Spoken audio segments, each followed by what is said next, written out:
ఈ మధ్య రెస్టారెంట్స్ లో ఫుల్ గా పాపులర్ అవుతున్న దొన్నె బిర్యానీ రెసిపీని సోయా చంక్స్ తో ట్రై చేసాం. టేస్ట్ అయితే సూపర్ గా వచ్చింది.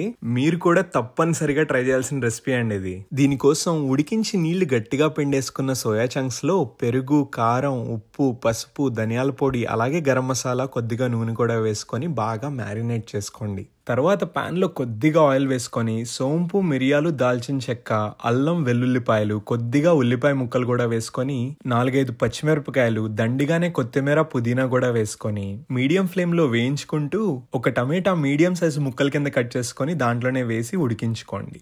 ఇవన్నీ ఉడికి చల్లారిన తర్వాత మెత్తగా గ్రైండ్ చేసి పెట్టుకోండి. తర్వాత కుక్కర్లో అయినా ఒక పెద్ద గిన్నెలో అయినా 2 స్పూన్లు ఆయిల్, 2 స్పూన్లు నెయ్యి వేసుకొని గరం మసాలా దినుసులన్నీ వేసుకొని సన్నగా కట్ చేసుకున్న ఉల్లిపాయలను కూడా వేసుకొని మీడియంగా ఫ్రై చేసుకుంటూ మ్యారినేట్ చేసుకున్న సోయా చంక్స్, గ్రైండ్ చేసి పెట్టుకున్న మసాలా పేస్ట్ని కూడా వేసుకొని నూనె పైకి తేలే వరకు ఉడికించి ఒక గ్లాస్ బియ్యానికి 1.5 గ్లాస్ నీళ్లు పోసుకొని దాంట్లోనే కొద్దిగా ఉప్పు కూడా వేసుకొని ఒక్క పొంగొచ్చిన తర్వాత ఎసర్లో బియ్యాన్ని వేసుకొని ఒక చెక్క నిమ్మకాయ పిండేసి మూత పెట్టి ఉడికిచ్చారంటే ఘుమఘుమలాడిపోయే దొన్నె బిర్యానీ రెడీ.